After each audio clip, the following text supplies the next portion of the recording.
안녕하세요, 부토피아입니다.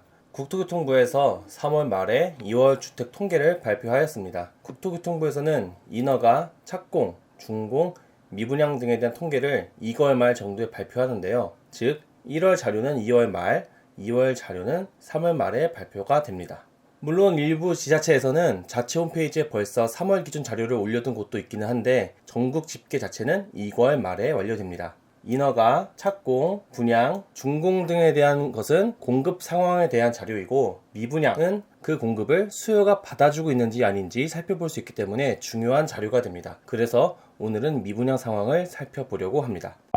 3월 말에 발표된 2022년 2월 기준 미분양 자료입니다. 작년 12월부터 3개월간 전국 미분양이 증가하는 추세를 보입니다. 미분양이 오랜 기간 소화가 안되면 준공 후까지 미분양으로 남아있는 준공 후 미분양이 되기도 합니다. 2015년 이후로 미분양이 소화가 되지 않자 시차를 두고 2018년부터 준공 후 미분양이 늘어난 것을 보실 수 있습니다. 가장 먼저 살펴볼 2월 미분양 증가 지역은 부산입니다. 사실 부산은 크게 봤을 때 문제될 수준의 증가로 보이지는 않습니다. 부산의 2월 미분양 증가는 동구에서 나왔습니다. 동구는 100여 세대에서 200여 세대로 미분양이 증가하였습니다. 부산 동구에서 미분양이 발생한 단지들을 보면 전용 면적 50제곱미터가 되지 않는 상품이며 그마저도 총 가구수 54세대, 105세대 정도로 나홀로 단지라고 볼 수가 있습니다. 상품성이 떨어지는 상품의 미분양이기 때문에 시장 전체를 우려할 만한 미분양이 아닙니다. 2월 이후 전용 59제곱미터로 구성된 다대 리슈빌의 청약이 저조하였기 때문에 미분양이 추가될 가능성도 있지만 부산 진구의 부암 2차 비스타동원 아트포레 특별공급에서는 높은 경쟁률로 물량이 소진되었습니다. 따라서 입지와 상품별 차이에 따른 것으로 해석하여 더 지켜볼 여지가 있습니다. 최근 잠시 미분양이 증가하긴 했지만 긍정적인 부분은 최근 인허가가 감소했다는 부분입니다. 2015년에서 2018년까지 연간 3만 세대를 웃도는 인허가가 발생했고 최근 3년간은 평균 2만 세대 아래를 보였습니다. 인허가가 최근 감소했던 반면 착공은 꾸준히 이루어져서 이제 남아있는 인허가 물량이 많지는 않습니다. 만약 남아있는 인허가가 많다면 시장 분위기가 좋아질 때 빠르게 착공으로 이어지면서 갑작스럽게 물량이 증가할 수가 있습니다. 이 점에서 부산은 예상치 못하게 빠른 공급 증가를 만날 우려는 크지가 않습니다. 따라서 부산의 경우에는 향후 입주 물량은 앞으로 발생하는 신규 인허가 물량이 좌우할 것으로 보입니다. 현 시점 기준으로는 2023년을 지나면서 공급이 감소할 것으로 보이지만 올해 월별 인허가 물량과 착공 물량을 꾸준히 확인해 본다면 조금 더 정확한 물량 확인이 가능할 것으로 보입니다. 두 번째 2월 미분양 증가 지역은 요즘 많은 투자자들이 미래의 먹거리로 지켜보고 계시는 대구입니다. 대구는 작년부터 꾸준히 미분양이 증가해 왔습니다. 가장 큰 이유는 역시 입주 폭탄입니다. 2023년 36,000세대라는 역대급 물량을 만나게 되는데요. 따라서 전체적인 분위기가 워낙 좋지 않아 미분양이 거의 전역에서 증가하고 있습니다. 중구, 북구, 수성구, 달서구 등 모두 미분양이 많고 2월에는 대구 동구에서 미분양이 증가하였습니다. 동구의 상황을 보면 도심과 거리가 있어서 상대적으로 선호도가 떨어지는 안심 뉴타운에 미분양이 있고 인근에 용계역 푸르지오 아치베르 1단지가 조금씩 미분양이 소화되고 있습니다. 그리고 2단지 또 마찬가지고요. 소폭 줄어든 모습을 확인할 수가 있습니다. 반면 2월에는 동대구 푸르지오 브리센터에서 대량 미분양이 발생했고요. 659세대가 나왔습니다. 그리고 바로 아래 동대구역 센텀 화성파크드림은 건설사 요청으로 비공개된 그런 지역인데 대략 300세대 정도 나오지 않았을까 싶습니다. 대구에서는 그 이후 달서 푸르지오 시그니처, 수성 센트레벨 어반폴에, CG 라온 프라이빗 등에서 처참한 청약 결과를 보여주었고 대구역 자이 더스타도 결과가 그리 좋지는 못했습니다. 미분양의 원인이 되는 공급 상황을 보면 대구의 인허가는 2010년을 저점으로 2018년까지 지속적으로 증가하였습니다. 그리고 2019년부터 2021년까지도 연간 25,000세대 내외의 상당한 인허가 물량을 보여주었습니다. 반면 착공은 2015년에서 2017년에 주춤하면서 상당수의 인허가가 착공에 들어가지 못했습니다. 최근 꾸준한 착공으로 남아있는 인허가는 좀 줄어들어 있는 상태지만 아직도 남은 물량이 상당수입니다. 따라서 이 현장들은 다음 기회를 또 다시 기다리던가 아니면 미분양 우려에도 불구하고 공급을 밀어낼 수밖에 없을 것이라고 판단됩니다. 따라서 대구에서의 미분양은 한동안 추가로 증가할 가능성이 높아 보입니다. 앞서 봤던 입주 물량 그래프에서의 2024, 2025년 물량은 추가로 늘어날 가능성이 높아 보이니 꾸준히 공급 상황을 모니터링할 필요가 있을 것으로 보입니다. 세 번째 2월 미분양 증가 지역은 대전입니다. 대전은 앞에 대구처럼 미분양 물량이 확연히 증가하는 추세는 아닙니다. 살짝 올라온 정도라고 보이는데요. 해당 물량은 대전 서구에서 발생한 물량입니다. 서구만 봤을 때도 우려할 만한 물량은 아닙니다. 구체적인 단지를 보면 대전 서구에서의 미분양은 대개 도시형 생활주택입니다. 단지 규모와 면적, 주택의 형태가 시장 상황을 반영할 수 없는 상품이기에 가볍게 넘어가도 됩니다. 또한 단지 자체도 146세대, 88세대로 구성되어 있는 소규모 단지이기 때문에 그렇게 우려할 부분이 안됩니다. 이를 증명하듯이 이후 청약이 진행되었던 해링턴 플레이스 휴리움, 도마 변동 11구역 호반 서밋 그랜드 센트럴, 서대저 한국 아딜레움에서는 입지 상품에 따라 다르지만 물량을 충분히 소화해냈습니다. 다만 공급 측면에서 우려할 부분은 있습니다. 뜨거운 대전 시장 분위기에 따라 아파트 인허가 물량은 2019년부터 3개년간 1만 4천 세대 내외 수준으로 급증하였습니다. 하지만 2019년과 2020년은 아직 착공까지 이어지지 않다가 2021년 1년간에만 2만 세대 정도가 착공되었는데요. 이로 인해서 2024년 물량이 증가할 예정입니다. 아직은 청약이 무난히 진행되는 상황이기 때문에 착공까지 이어지지 않은 인허가 물량과 앞으로 추가될 인허가 물량이 계속 입주 물량으로 이어질 전망입니다. 이 부분을 염두하고 시장 상황을 모니터링할 필요가 있겠습니다. 네 번째 2월 미분양 증가 지역은 경기도입니다. 추세적으로 아직 크게 문제가 될 상황은 아닙니다. 다만 2월 달에 소폭 늘어난 원인을 살펴보도록 하겠습니다. 경기도의 미분양 증가 원인이 된 곳은 안성시입니다. 경기도 내에서 상대적으로 선호도가 낮은 곳이기에 이 물량으로 경기도 전체를 걱정할 필요는 없습니다. 다시 안성을 보자면 미분양이 없던 곳인데 2월에 갑자기 1,000세대 정도 급증했습니다.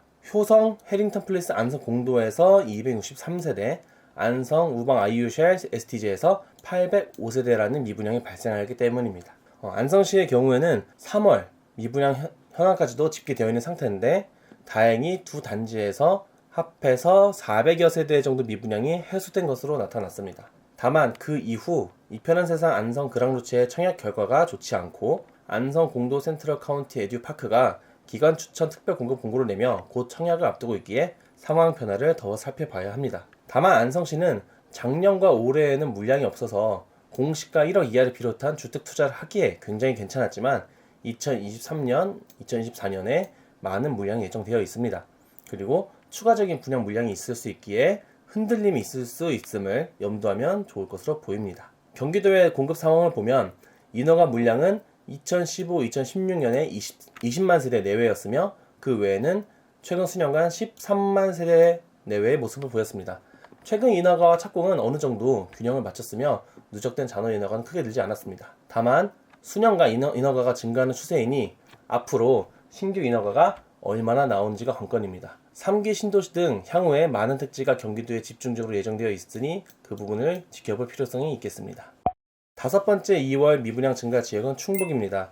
충북도 낮은 미분양 물량을 보이다가 2월에 솟아오른 것이 보입니다. 충북 미분양 증가의 원인이 된 곳은 음성군입니다. 청주나 충주가 아닌 곳에서 나온 미분양이기에 큰 흐름에 영향을 줄 것 같진 않지만 살펴보겠습니다. 3월 자료까지 취합되어 있는 자료를 보니 미분양이 발생한 단지는 음성 동문티 이스트입니다. 3월에는 어느 정도 소량 소화된 것이 보입니다. 음성 내에서도 충북 혁신도시가 아니라 성분 산업단지 부지에 분양한 곳이라서 선호도가 떨어집니다.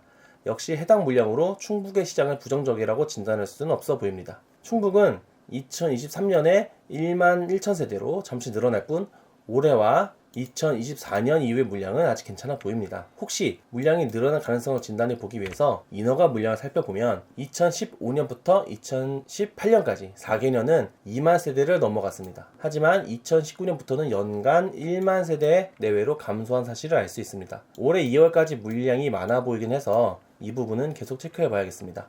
착공은 인허가가 발생한 것만큼 이어지지는 않았습니다. 2019년부터 인허가가 주춤했던 사이에 착공 물량을 늘리면서 어느 정도 소화는 했지만 남아있는 물량이 여전히 있기 때문에 프롭트크에서 보이는 공급 물량이 빠르게 증가할 가능성을 완전히 배제할 수는 없습니다. 올해 인허가 속도도 빨라 보이니 충북 투자자는 물량 변화를 더욱 면밀히 봐야 할 것으로 보입니다.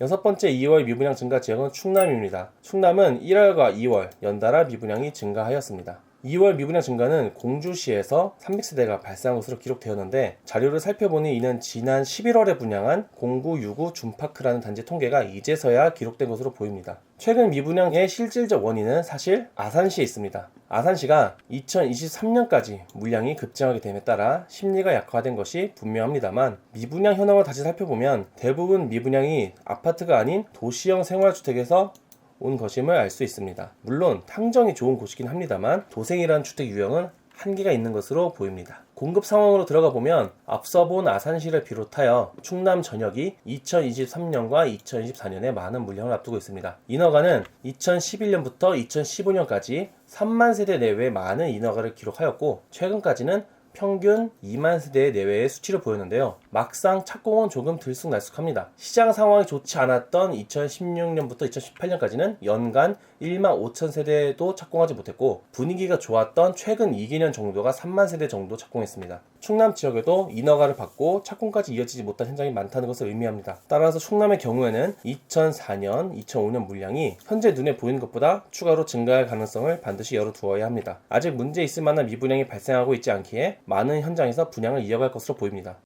7번째 2월 미분양 증가 지역은 전남입니다. 전남은 사실 작년 말부터 증가한 미분양이 조금씩 추가로 증가하는 모습을 보이고 있습니다. 전남 미분양 증가의 범위는 광양시입니다. 계단식으로 증가한 미분양이 해소되지 않고 있습니다. 게다가 최근 분양한 더샵 광양 베이센트, 와우지구 A3 블록 중흥 S클래스, 광양 한라비발디 센트럴마크 청약 결과가 그리 좋지 않기 때문에 더욱 증가할 것으로 생각됩니다. 광양시는 향후 수년간 물량으로 인해 분위기가 좋지 않을 것이니 조심할 필요성이 있습니다. 전남 전체를 보자면 프롭테크에서는 꾸준히 물량이 감소할 것으로 표시가 됩니다만 인허가는 2021년에 급증한 사실이 보입니다. 큰 급등락 없이 1만 세대 내외로 인허가를 받던 전남이 2021년에만 무려 2만 세대를 넘긴 인허가가 발생한 것입니다. 따라서 전남은 단기적 입주 물량 괜찮을 수 있으나 향후에는 2021년에 발생한 상당한 인허가가 입주 물량으로 전환될 가능성이 있으니 주의 깊게 살펴보시길 바랍니다. 마지막으로 8번째 2월 미분양 증가 지역은 경북입니다. 경북은 최근 3개월간 미분양이 폭발적으로 증가 중입니다. 2월 미분양 증가는 경주시가 가장 큰 원인이 되었으며 최근 3개월간의 미분양 증가는 포항시에서 가장 많이 발생했습니다. 포항시에서는 포항 자이 에서턴에서 308세대의 미분양이 발생했고 그 외에 많은 물량은 펜타시티에서 나왔습니다. 여러 단지들이 물량 비공개를 요청해서 정확한 수량은 알 수가 없습니다. 하지만 전체 미분양 물량과 공개된 물량을 계산해서 짐작했을 때 미공개된 펜타시티 단지들 분양 물량 1900여 세대 중에서 절반 이상이 미분양으로 추정됩니다. 최근 분양에서는 바다 뷰를 가진 특수성으로 포항자이 디오션은 높은 경쟁률을 보였지만 하나포레나 포항 2차는 해당 지역 경쟁률이 간신히 미달을 면했고 더 트루의 포항이라는 단지는 처참한 결과를 보였기에 향후 미분양이 추가로 증가할 가능성도 있겠습니다. 경주에서는 불국사 인근의 엘크루 해리파크와 신경주 역세권, 반도 유보라 아이비파크 등 기존 중심지역 거리가 먼 곳에서 미분양이 발생했습니다. 향후 분양한 신경주역 더 메트로 준파크 결과도 마찬가지였습니다. 경북은 2024년까지 늘어나는 물량 구간을 주의할 필요성이 있을 것 같습니다. 그리고 경북의 아파트 인허가 물량 그리고 착공 물량을 봤을 때는 거의 비슷한 추이를 보였습니다. 다만 입주 물량이 많아서 분위기가 좋지 않던 2017년에서 2019년까지가 착공이 줄어들면서 인허가가 누적된 부분이 있었고 시장 분위기가 반전된 2020년부터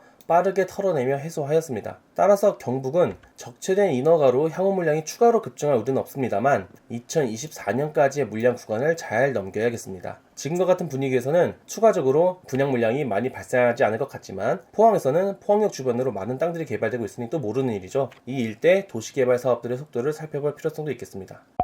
여기까지 2월에 미분양이 증가했던 지역들 위주로 각 지역의 상황을 점검해 보았습니다. 미분양뿐만 아니라 인허가 물량, 착공 물량 등을 함께 놓고 종합적으로 살펴본다면 지역을 더 이해하고 미래 리스크를 감안하는 투자를 할 수 있을 것 같습니다. 부탁해야겠습니다. 감사합니다.